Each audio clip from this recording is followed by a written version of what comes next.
এই শুকনো পাতাটিকে দেখুন, নিষ্প্রাণ হয়ে পড়েছে।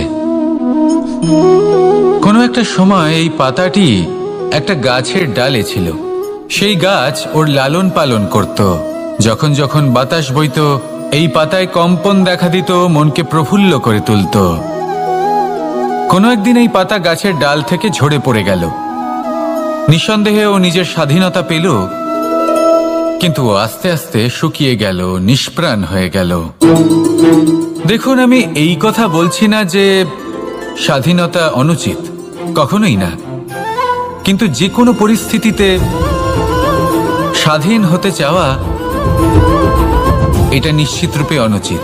আমরা যদি আমাদের জীবনে পরিবারের গুরুত্ব ভেবে দেখি, তাহলে এই পরিবারে যতই মতভেদ থাকুক না কেন, যতই মনোমালিন্য থাকুক না কেন, যতই বিবাদ থাকুক না কেন, এই সব মিটিয়ে নেওয়া অত্যন্ত প্রয়োজনীয়। সেই সবকিছু সমাপ্ত করা অত্যন্ত প্রয়োজনীয়। কখনো এই পরিবারকে ভাঙতে দেবেন না, কখনো এই পরিবার থেকে দূরে চলে যাবেন না। এই পরিবার হলো আমাদের জীবনের একটা অমূল্য সম্পদ, অমূল্য এক আশ্রয়, যা এই সংসারে হয়তো কোথাও আপনি পাবেন না। তাই একে আগলে রাখুন। ভেবে নিন আপনি পাতা আর আপনার পরিবার সেই গাছ। আসুন আমার সাথে ভালোবেসে বলুন, রাধা রাধা। অনেক সময় আমরা জীবনে অনেক মানুষকে এমন বলতে শুনে থাকি যে আমি অসফল হয়েছি কারণ আমার সময় ভালো যাচ্ছিল না। আমি এই জিনিসটা লাভ করতে চাইছিলাম কিন্তু করতে পারলাম না কারণ আমার সময়টা ভালো যাচ্ছিল না। আমি আমার জীবনে ওই মহান কাজটা করতে চাইছিলাম কিন্তু করতে পারলাম না। কেন? কারণ আমার সময়টা ভালো যাচ্ছিল না। কিন্তু যে মুহূর্তে ভালো সময় আমার জীবনে আসবে, আমি সব কিছু প্রাপ্ত করব। এমন প্রায় প্রত্যেকেই বলেন। আসুন একটা কথা বোঝা যাক।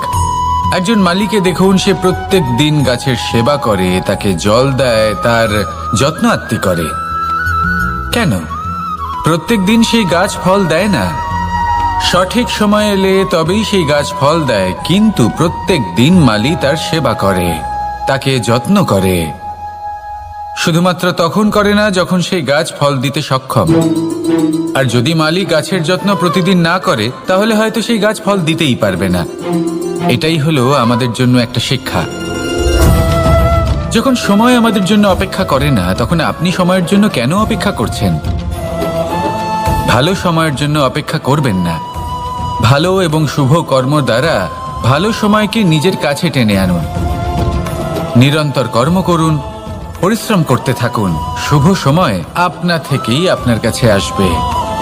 আসুন আমার সাথে ভালোবেসে বলুন, রাধা রাধা। একে বালি বলুন, মাটি বলুন বা ধুলো বলুন, এ দিয়ে কত কিছু করা সম্ভব। এ দিয়ে আপনি নিজের বাসস্থান নির্মাণ করতে পারেন, প্রাচীর গড়ে তুলতে পারেন, অট্টালিকা নির্মাণ করতে পারেন। কিন্তু যদি এই বালিকে আপনি মুষ্টিবদ্ধ করে রাখতে চান, তাহলে তা হাত থেকে ফসকে যাবে। আপনি কখনোই একে মুষ্টিবদ্ধ করতে পারবেন না। এরকমই হয় আমাদের জীবন, আর এরকমই হয় সময়। এই মুষ্টিবদ্ধ করা বালির মতো। সময়কে আমরা বাধা দিতে পারবো না, আটকেও রাখতে পারবো না। এ হলো প্রবাহমান। জন্ম থেকে মৃত্যু পর্যন্ত এই যে সময়, তা খুবই সীমিত। আর এই সময় আমরা যেটাই করি তার দ্বারাই আমাদের মূল্য নির্ধারিত হয়।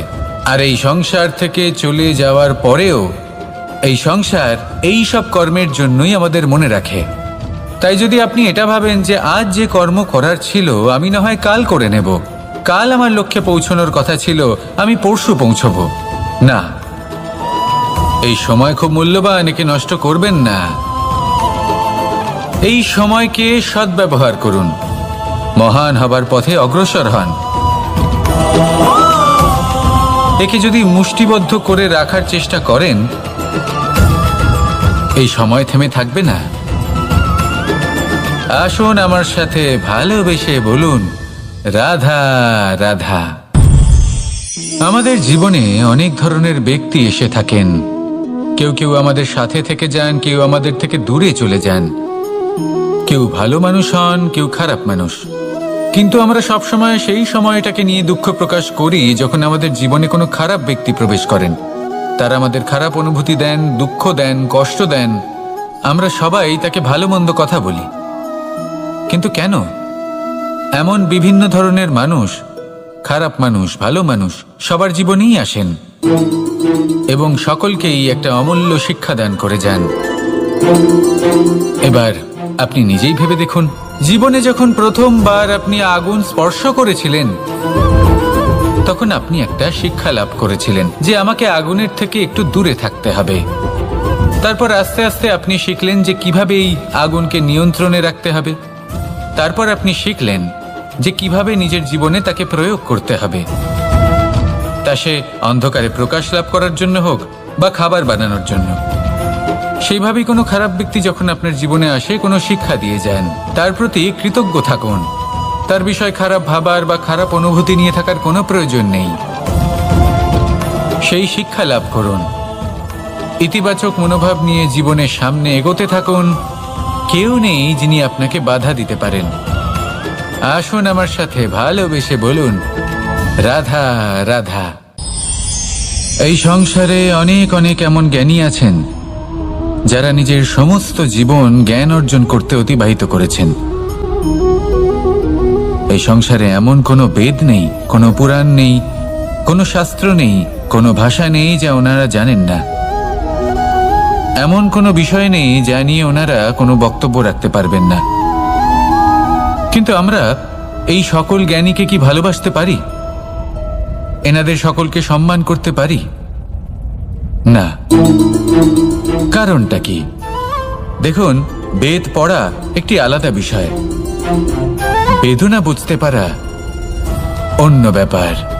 এবং বেদনা বোঝার জন্য, সেই জ্ঞান লাভ করার জন্য আপনাকে মন থেকে করুণা এবং প্রেমের সঠিক অর্থ বুঝতে হবে। সামনের ব্যক্তির বেদনা বুঝতে হবে, তার যন্ত্রণাকে বুঝতে হবে। তারপর যে জ্ঞান আপনি অর্জন করেছেন বেদ থেকে, পুরাণ থেকে, শাস্ত্র থেকে, তা প্রয়োগ করে তার বেদনার নিবারণ করা, সেটা বেশি গুরুত্বপূর্ণ। সেই জন্য জীবনে শুধুমাত্র শাস্ত্র এবং বেদ পড়ে জ্ঞান অর্জন করতে সময় নষ্ট করবেন না। মন থেকে প্রেমের কি অর্থ সেই বিষয়ে জ্ঞান লাভ করার চেষ্টা করুন। করুণাও বুঝতে চেষ্টা করুন। একজন শ্রেষ্ঠ ব্যক্তি হয়ে উঠুন আর আমার সাথে ভালোবেসে বলুন, রাধা রাধা। একটি হাতির শরীরে কত বল থাকতে পারে সেটা আমরা সবাই জানি। একটা প্রহারেই বিশালাকার প্রাচীর ভেঙে পড়তে পারে। কিন্তু সেটা তখন হয় যখন সেই হাতির নিজের শক্তির বিষয়ে কোনো ধারণা থাকে। যদি সেই হাতিকেই বন্দি করে নেওয়া হয় তাহলে সেই হাতি তার পরাধীন থাকার অভ্যাস হয়ে যায়। এই পরনির্ভরশীলতা আমাদের শরীরকে নয়, আমাদের মনকে বন্দি করে ফেলে। আর তার পরিণাম হলো এটাই যে আমাদের নিজেদের ওপর নিয়ন্ত্রণ থাকেই না। যদি নিজের ওপর নিয়ন্ত্রণ না থাকে তাহলে নিজেদের প্রকৃত শক্তির সাথে আমরা কিভাবে পরিচিত হব? সেই জন্য এই সংসারের সবথেকে বড় আনন্দ হলো স্বাধীনতা। এই স্বতন্ত্রতাকে আনুন নিজের বিবেচনায়, নিজের চিন্তা ভাবনায়, নিজের জীবনে। কারোর কথায় প্রভাবিত হবেন না। নিজের বিবেকবোধ জাগ্রত করুন এবং এগোতে থাকুন। যখন এই বিবেচনা স্বতন্ত্র হবে তাহলে এই মন, জীবন স্বতন্ত্র হয়ে উঠবে। আর তখনই নিজের আসল শক্তি আপনার সামনে আসবে। আপনার সাহস, আপনার প্রতিভা আপনি জানতে পারবেন। তখনই জীবনে এগোতে পারবেন। তাহলে আসুন আর আমার সাথে ভালোবেসে বলুন, রাধা রাধা। এই সংসারে যে ব্যক্তিই হোক না কেন, প্রত্যেক ব্যক্তির জীবনে সমস্যা অবশ্যই আসে।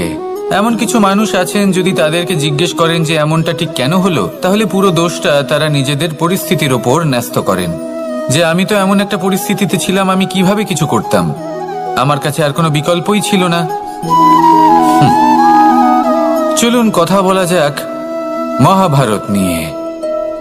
ভীষ্ম পিতামহ, ওনাকে জিজ্ঞেস করা হলো আপনি এরকম প্রতিজ্ঞা কেন করলেন? উনি বললেন যে আমি পরিস্থিতির অধীন হয়ে পড়েছিলাম, সেই জন্য। এই প্রশ্নটাই যখন অর্জুনকে করা হলো তখন অন্য একটি দিক প্রস্ফুটিত হলো। অর্জুন নিজের পরিস্থিতির কারণে জীবনে কখনোই বাধা পড়েননি। তিনি সিদ্ধান্ত নিয়েছিলেন সংঘর্ষ করার, সংসারের নিয়মের বিরুদ্ধাচারণ করার। এই সংসারে আপনি যা কিছুই হয়ে উঠতে পারেন তার সমগ্র শ্রেয় শুধুমাত্র আপনার পরিস্থিতির ওপর চাপিয়ে দেওয়া যায় না। সেটা নির্বাচনের উপর নির্ভরশীল যে সেই পরিস্থিতিতে আপনি কি নির্বাচন করেছেন। যদি সেই মুহূর্তে ভীষ্ম পিতামহ স্থিরতার সিদ্ধান্ত নিতেন, বিশ্লেষণ করার সিদ্ধান্ত নিতেন যে কি উচিত কি অনুচিত, কারা ধর্মের পক্ষে কারা ধর্মের বিপক্ষে, যদি শুধুমাত্র অস্ত্র হাতে ধৃতরাষ্ট্র এবং দুর্যোধনের বিরোধিতা করতেন, যদি শুধু এটুকু করতেন, তাহলে মহাভারতের মতো মহাযুদ্ধ কখনোই হতো না। সমস্যা সবার জীবনেই আসে, কঠিন পরিস্থিতিও সকলের জীবনে আসে। সেই ব্যক্তি এগিয়ে যেতে পারেন যিনি শ্রেষ্ঠ নির্বাচন করার ক্ষমতা রাখেন। তাহলে সেটাই করুন আর আমার সাথে ভালোবেসে বলুন, রাধা রাধা। রাধা কখনো কখনো আমার জন্য বড়ই সুগন্ধি আতর নিয়ে আসে, পারিজাত ফুলের মালা নিয়ে আসে আমার প্রসাধন করবে বলে, এবং আমার সব থেকে বেশি প্রিয় মাখন নিজে হাতে বানিয়ে আনে আমাকে নিজে হাতে খাইয়ে দেবে বলে, সবকিছু আমাকে প্রসন্ন করবে বলে। কিন্তু আপনি কখনো ভেবেছেন যে এই আতর কিভাবে বানানো হয়? সহস্র ফুলের পাপড়ি একসাথে পিষে নিতে হয়, তারপরে তার থেকে যে রস নিঃসৃত হয় সেই রস দ্বারাই আতর তৈরি হয়। অনেক সংখ্যক ফুলকে অসীম যন্ত্রণা ভোগ করতে হয়, তবে তারা আমার প্রসাধন সামগ্রী হয়ে উঠতে পারে। দুধ থেকে মাখন তৈরি করার জন্য কতটা পরিমাণ মন্থন সহ্য করতে হয় সেটা আপনি জানেন। ঠিক সেই রকমই হলো আমাদের জীবনও। বিপদও আসে, কঠিন পরিস্থিতিও আসে, এর সম্মুখীন হতে শিখুন। মনে রাখবেন, আপনি হলেন সেই দুধ যাকে মন্থন সহ্য করতে হবে মাখন হয়ে ওঠার জন্য। মনে রাখবেন, আপনি হলেন সেই ফুলের মতন যাদের পিষ্ট হতে হবে সুগন্ধি আতর হয়ে ওঠার জন্য, যাকেই সংসার পছন্দ করে। কখনো কখনো জীবনে আপনার সাথে খারাপ শুধুমাত্র এই কারণে ঘটে যাতে আপনার শ্রেষ্ঠ রূপ এই সংসারের সামনে আসতে পারে। শুধুমাত্র কঠিন পরিস্থিতি এবং বিপদকে একটা সুযোগ হিসেবে দেখার চেষ্টা করুন। আপনার জন্য এই সংসার বদলে যাবে, সংসারকে দেখার দৃষ্টিভঙ্গি পাল্টে যাবে, আপনার ভাগ্য পাল্টে যাবে, আর এই মন প্রসন্ন হয়ে বলবে, রাধা রাধা। জীবনে অনেক সময় আমরা এটা দেখে থাকি যে আগামী প্রজন্ম সেই কাজটি করে যেটা তার পূর্ববর্তী প্রজন্ম করে গেছেন। একটা উদাহরণ দিই, তাহলে দেখুন, একদিকে আছে মাতা পিতা যারা আজীবন সংঘর্ষ করেছেন ধন অর্জন করার জন্য, তারপর তারই সন্তান তার সাথে এই লড়াই করে তার থেকে সমস্ত সম্পত্তি ছিনিয়ে নিল। তারপরে যত সময় অতিবাহিত হয় সেই সন্তানের সাথেও সেই একই ক্রিয়া ঘটতে থাকে, তার সন্তান তার সমস্ত সম্পত্তি ছিনিয়ে নেয়। তাহলে এমন কি সঞ্চয় করবেন যা পরবর্তী প্রজন্মকে দিয়ে যেতে পারেন সেই বিষয়ে ভাবুন। ভেবে দেখুন, এই যে ধন সঞ্চয় আপনি করছেন এর আসলে লাভ কি? অবশ্যই আবশ্যক, কিন্তু এটাই কি শুধু সবথেকে গুরুত্বপূর্ণ বিষয় যেখানে আপনি জানেন যে আপনি এই সম্পত্তি ভোগ করতে পারবেন না, কারণ এই সমস্ত সম্পত্তি আপনাকে পরবর্তী প্রজন্মের হাতে সঁপে দিতে হবে। তাহলে ধন সঞ্চয় করুন, কিন্তু এমন একটা সম্পত্তি কেন সঞ্চয় করা উচিত নয় যার উপভোগও আপনি করতে পারবেন, পরবর্তী প্রজন্মকেও দিয়ে যেতে পারবেন, আর মতভেদও হবে না। এমন সম্পত্তি আছে, আর এই সম্পত্তি হলো প্রেম। যদি আপনার মনে কোনো কিছু সঞ্চয় করার বাসনা জেগে ওঠে, তাহলে প্রেম সঞ্চয় করুন। সেটা পরবর্তী প্রজন্মও পাবে এবং সেই প্রজন্ম ভবিষ্যতে ভালোবাসা ছড়াতে থাকবে, আর তখন এই মন সুপ্রসন্ন হয়ে বলবে, রাধা রাধা। জ্যোতিষ একটা বিদ্যা, এ হলো একটা বিজ্ঞান। যে নক্ষত্র দশায় আপনি জন্মগ্রহণ করেছেন, যে স্থানে আপনার জন্ম হয়েছে, এগুলো আপনার জীবনের দিশা স্থির করার ক্ষেত্রে গুরুত্বপূর্ণ ভূমিকা পালন করে। কিন্তু যে রাশিতে আপনি জন্ম নিয়েছেন আর আপনার যা নাম স্থির হয়েছে, সেটা আপনার ভবিষ্যৎ নির্ধারণ করবে তা আবশ্যক নয়। রা দিয়ে রাম এবং রা দিয়ে রাবণ, এই দুজনের রাশি সমান ছিল, কিন্তু একজন নিজের শক্তির দুর্ব্যবহার করলেন। স্বর্ণ লঙ্কার অধিপতি রাবণ, চতুর্দিকে বিজয়ী হওয়া সেই ব্যক্তি নিজের পতনের সম্মুখীন হলেন। শ্রীরাম রাবণকে বধ করলেন।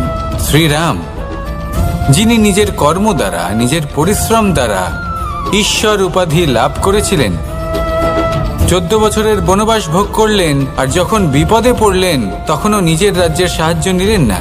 বনের মধ্যে নিজে বানর এবং ভাল্লুকদের নিয়ে একটি সেনাবাহিনী গড়ে তুললেন এবং রাবণকে তার কুকর্মের শাস্তি দিলেন। তাই সর্বদা এটা মনে রাখবেন, আপনার খ্যাতি, আপনার ভবিষ্যৎ আপনার কর্ম নির্ধারণ করে, আপনার রাশি নয়। তাই সবসময় শ্রেষ্ঠ কর্ম করুন আর আমার সাথে ভালোবেসে বলুন, রাধা রাধা। আমাদের সকলের কাছে বৃক্ষ অত্যন্ত প্রিয়। আমরা সর্বদাই চাই এই বৃক্ষ যেন সবুজ থাকে, ফুলে ফলে ভরে থাকে, আমাদের ছায়া প্রদান করে, তা যেন সুস্থ থাকে, আমাদের ফল প্রদান করে। আর সেই জন্য আমরা প্রতিদিন সেই বৃক্ষকে জল প্রদান করি। কিন্তু কখনো ভেবে দেখেছেন যে জল তো আমরা বৃক্ষের গোড়ায় দিই, তারপরেও এই জল সেই বৃক্ষের প্রত্যেকটি পাতায় ঠিক পৌঁছে যায়? এটা কিভাবে সম্ভব? কিছুটা এরকমই হলো আমাদের কর্ম। যদি এই পৃথিবীতে থেকে শুদ্ধ মনে সৎকর্ম করেন, এই কর্ম সোজা ঈশ্বরের কাছে গিয়ে পৌঁছয়। যদি শ্রদ্ধাভাব নিয়ে, সমর্পিত হয়ে, শুদ্ধ চিত্তে আপনি কাউকে সেবা করেন, তা সে মাতা পিতাই হোক, পরিবার হোক, গুরু হোক, পশুপক্ষী হোক বা সমাজ হোক, তাহলে সেটা সোজা ঈশ্বরের চরণে সমর্পিত হয়। সবসময় সবসময় শুদ্ধ চিত্তে সমর্পিত হয়ে এবং মনে শ্রদ্ধা ভাব নিয়ে কর্ম করুন। ঈশ্বর নিজে থেকেই এর ফল আপনাকে প্রদান করবেন। আসুন আমার সাথে ভালোবেসে বলুন, রাধা রাধা। আশা এবং বিশ্বাস মানুষের জীবনের দুই অমূল্য স্তম্ভ। এটাই হলো ঢাল এবং এটাই হলো অস্ত্র। এটাই আমাদের রক্ষা করে এবং এটাই আমাদের জীবনের পথ প্রশস্ত করে। কিন্তু ছোট একটা সমস্যা আছে। এবার যদি আপনি বটবৃক্ষের থেকে এই আশা রাখেন যে এ আমাকে ফল দেবে, তাহলে সেই আশা ভঙ্গ হওয়াই স্বাভাবিক। আর যদি আপনি বিশ্বাস করেন যে খেজুর গাছ আপনাকে ছায়া প্রদান করবে, তাহলে সেই বিশ্বাসও অবশ্যই ভঙ্গ হবে। তাহলে কি করা উচিত? চোখ বন্ধ করে যে কাউকে বিশ্বাস করার আগে বা যে কারোর থেকে আশা রাখার আগে নির্বাচন করুন যে কার ওপর বিশ্বাস রাখতে চান, কার ওপর আশা রাখতে চান। তবে আমি তো বলবো যে বিশ্বাস করতে হলে নিজের ওপর করুন, যে এই সংসারে এমন কোনো কাজ নেই যা আপনি করতে পারেন না। আর শুধু কর্ম করতে থাকুন আর ভরসা রাখুন ঈশ্বরের ওপর, যে উনি আপনার কর্ম দেখবেন আর আপনাকে আপনার কর্মফল অবশ্যই দেবেন, আপনাকে সাফল্য দেবেন। যদি আপনার বিশ্বাস অটল হয়, নিরন্তর পরিশ্রম করেন, তাহলে ঈশ্বর কখনোই আপনার আশা ভঙ্গ হতে দেবেন না। আসুন আর আমার সাথে ভালোবেসে বলুন, রাধা রাধা। যখন মানুষের মৃত্যু হয়,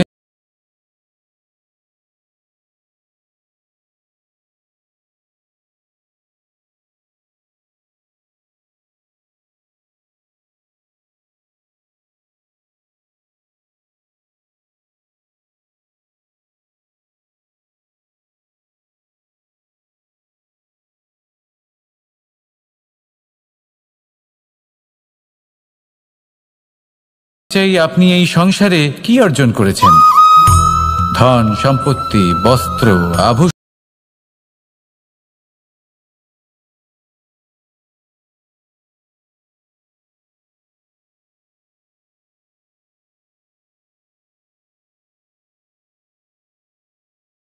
সেটাই এই সংসার থেকে চলে যাওয়ার পরেও সংসারেই জীবিত থাকবে। যদি আপনি দুষ্কর্ম করেন তাহলে এই সংসার আপনাকে একটি অনুচিত উদাহরণ হিসেবে মনে রাখবে যে এই ব্যক্তি খুব পাপী ছিল, অনুচিত কর্ম করতেন। যে পথে তিনি চলেছেন সেই পথে কারোর চলা উচিত নয়। সেখানেই যদি আপনি সৎকর্ম করেন তাহলে সংসার চিরকাল এটাই বলবে যে খুব ভালো মানুষ ছিলেন, সবাইকে ভালোবাসতেন, সবাইকে সাহায্য করতেন, আমার খুব প্রিয় মানুষ ছিলেন। এটাই হলো শ্রেষ্ঠ কর্ম। সেই জন্য জীবনে শুধুমাত্র ধন সম্পত্তি আভূষণ এই সব অর্জন করতে গিয়ে নিজের মনোনিবেশ করবেন না। শ্রেষ্ঠ কর্ম করুন। সংসার থেকে চলে যাওয়ার পরেও এই কর্মই এই সংসারে আপনাকে জীবিত রাখবে। আসুন আমার সাথে ভালোবেসে বলুন, রাধা রাধা। কখনো কখনো অন্ধকারের সাথে লড়াই করার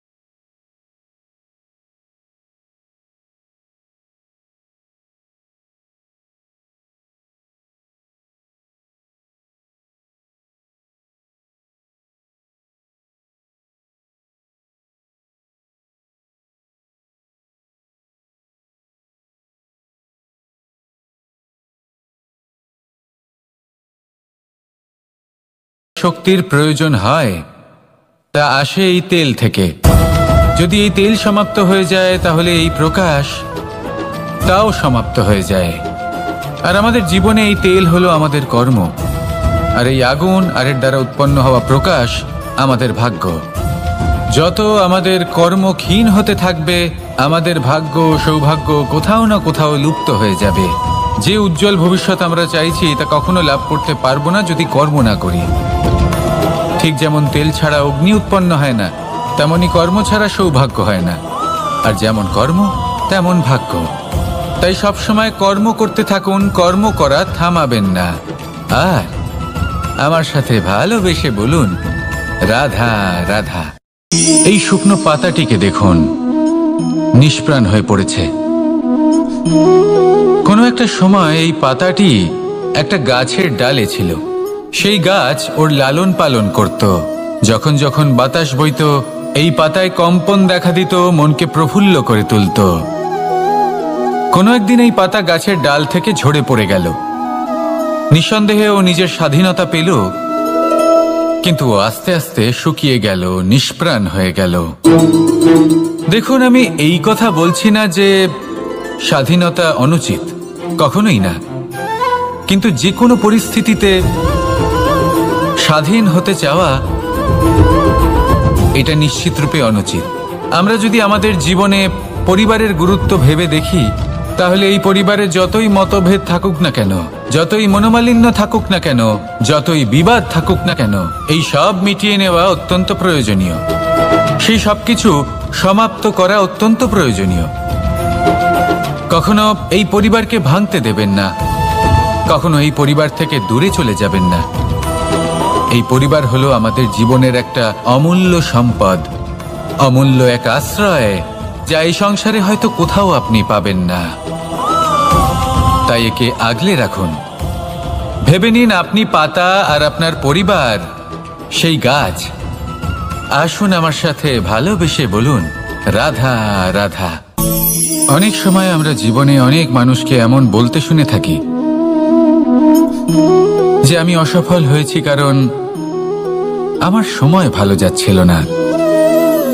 আমি এই জিনিসটা লাভ করতে চাইছিলাম কিন্তু করতে পারলাম না কারণ আমার সময়টা ভালো যাচ্ছিল না।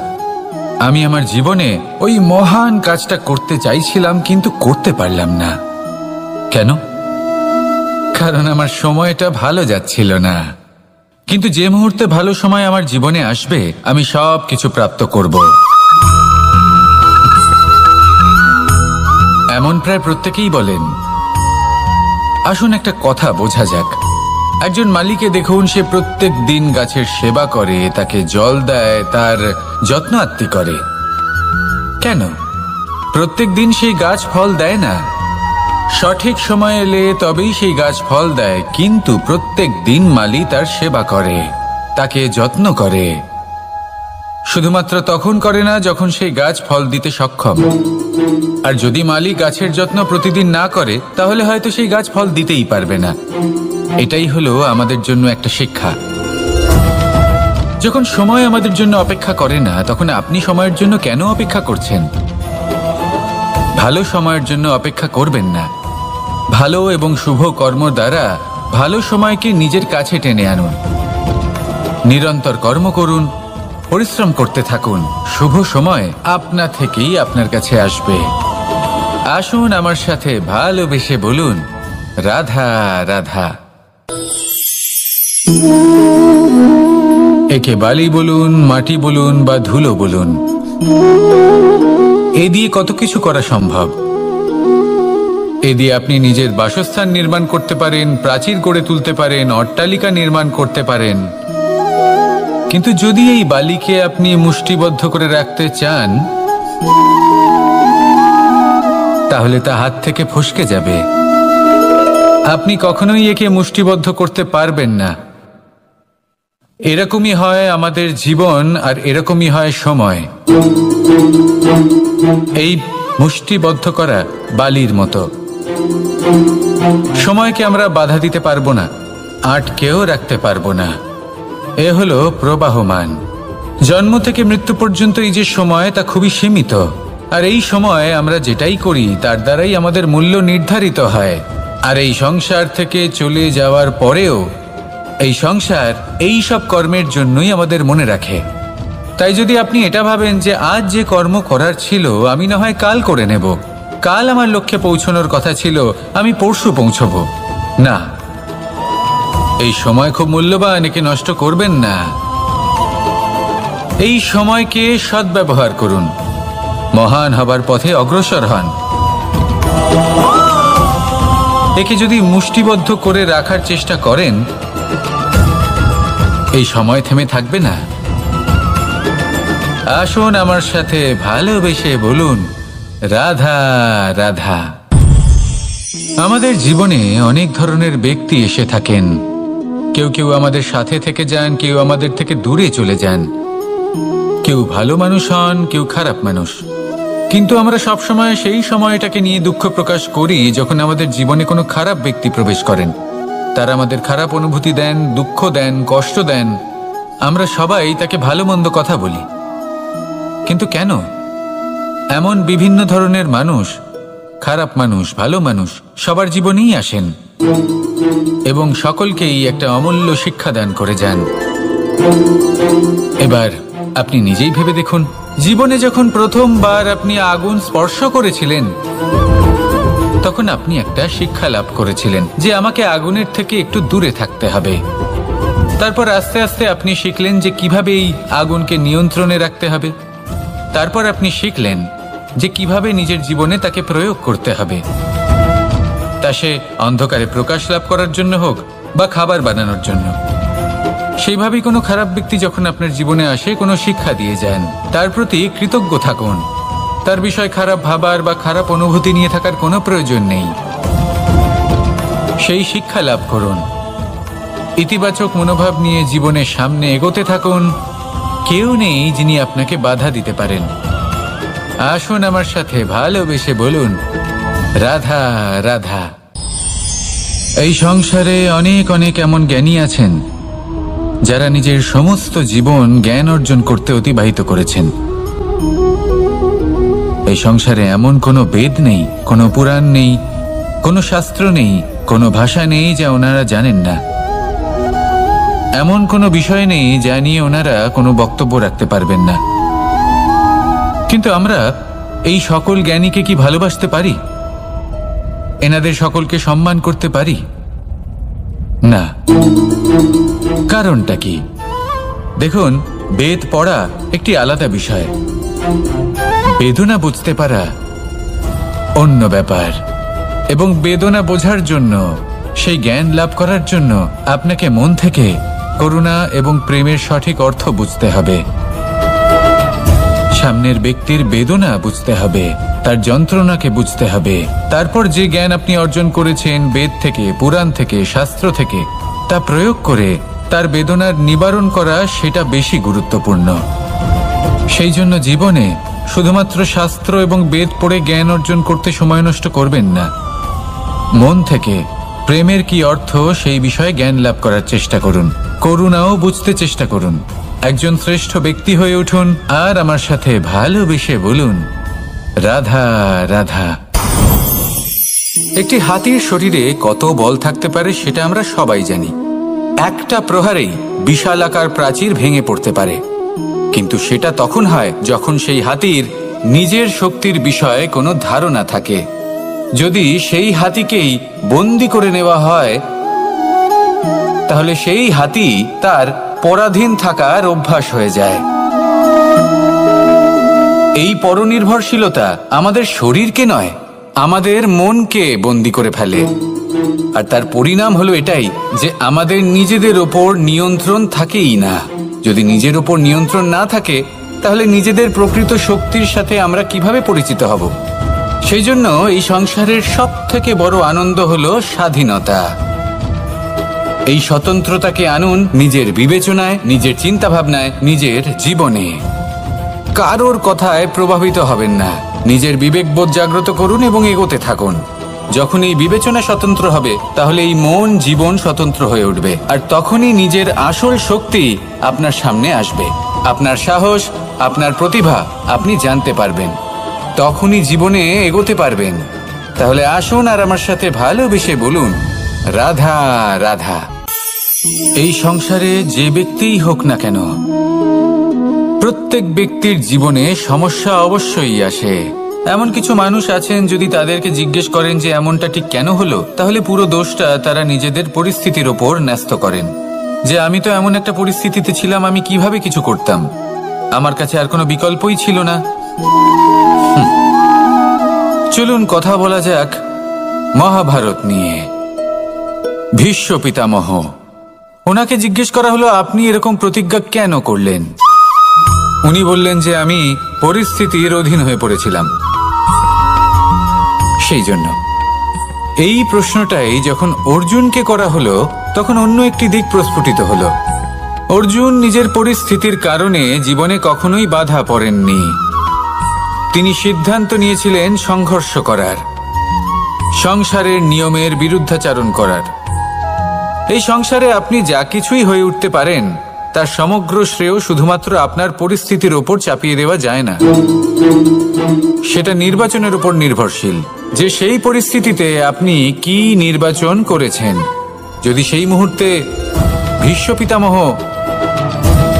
স্থিরতার সিদ্ধান্ত নিতেন, বিশ্লেষণ করার সিদ্ধান্ত নিতেন যে কি উচিত কি অনুচিত, কারা ধর্মের পক্ষে কারা ধর্মের বিপক্ষে, যদি শুধুমাত্র অস্ত্র হাতে ধৃতরাষ্ট্র এবং দুর্যোধনের বিরোধিতা করতেন, যদি শুধু এটুকু করতেন, তাহলে মহাভারতের মতো মহাযুদ্ধ কখনোই হতো না।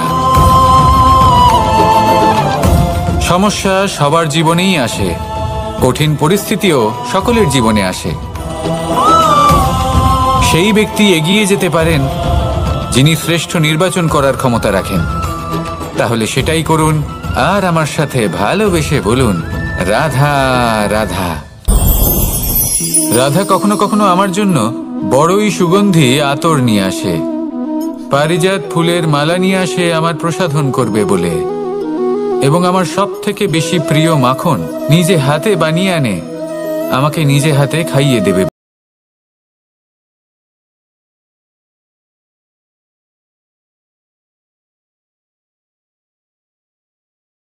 ফুলের পাপড়ি একসাথে পিষে নিতে হয়, তারপরে তার থেকে যে রস নিঃসৃত হয় সেই রস দ্বারাই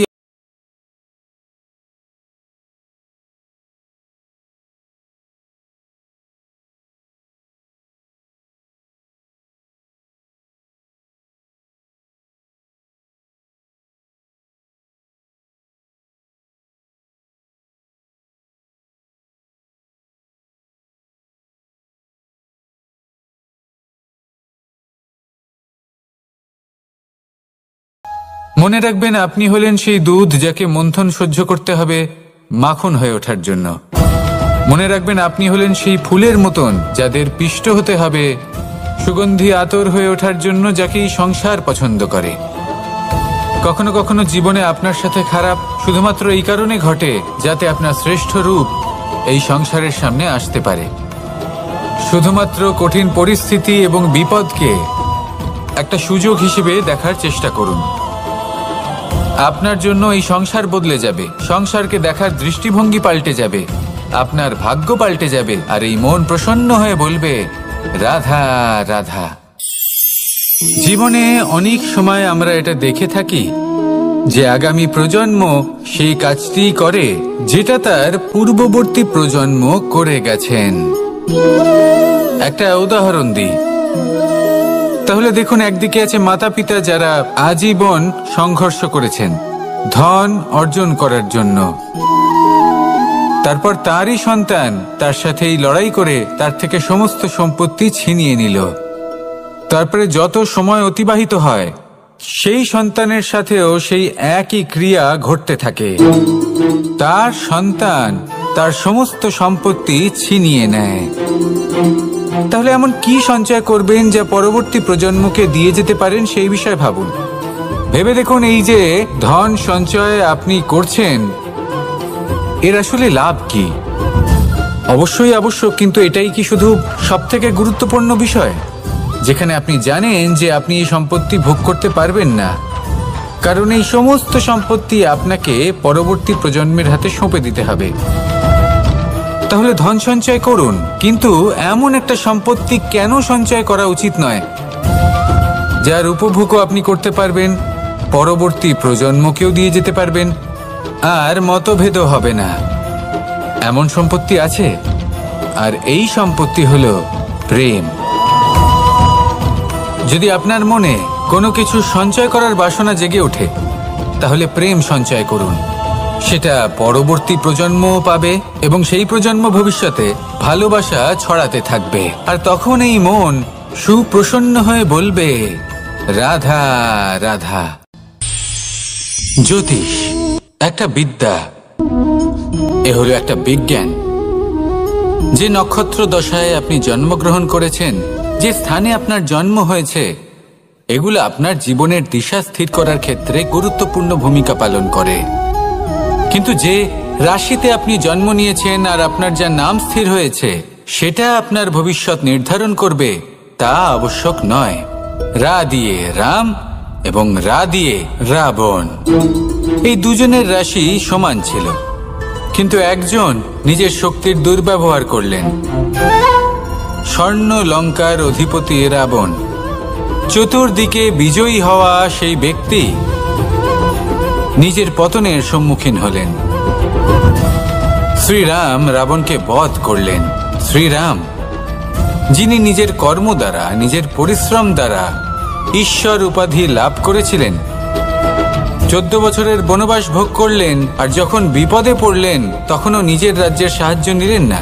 বনের মধ্যে নিজে বানর এবং ভাল্লুকদের নিয়ে একটি সেনাবাহিনী গড়ে তুললেন এবং রাবণকে তার কুকর্মের শাস্তি দিলেন। তাই সর্বদা এটা মনে রাখবেন, আপনার খ্যাতি, আপনার ভবিষ্যৎ আপনার কর্ম নির্ধারণ করে, আপনার রাশি নয়। তাই সবসময় শ্রেষ্ঠ কর্ম করুন আর আমার সাথে ভালোবেসে বলুন রাধা রাধা। আমাদের সকলের কাছে বৃক্ষ অত্যন্ত প্রিয়। আমরা সর্বদাই চাই এই বৃক্ষ যেন সবুজ থাকে, ফুলে ফলে ভরে থাকে, আমাদের ছায়া প্রদান করে, তা যেন সুস্থ থাকে, আমাদের ফল প্রদান করে।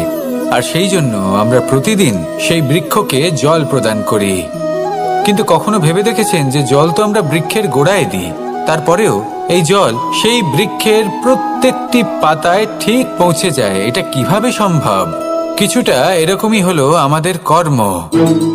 যদি এই পৃথিবীতে থেকে শুদ্ধ মনে সৎকর্ম করেন, এই কর্ম সোজা ঈশ্বরের কাছে গিয়ে পৌঁছয়। যদি শ্রদ্ধা ভাব নিয়ে, সমর্পিত হয়ে, শুদ্ধ চিত্তে আপনি কাউকে সেবা করেন, তা সে মাতা পিতাই হোক, পরিবার হোক, গুরু হোক, পশুপক্ষী হোক বা সমাজ হোক, তাহলে সেটা সোজা ঈশ্বরের চরণে সমর্পিত হয়। সবসময় শুদ্ধ চিত্তে সমর্পিত হয়ে এবং মনে শ্রদ্ধা ভাব নিয়ে কর্ম করুন। ঈশ্বর নিজে থেকেই এর ফল আপনাকে প্রদান করবেন। আসুন আমার সাথে ভালোবেসে বলুন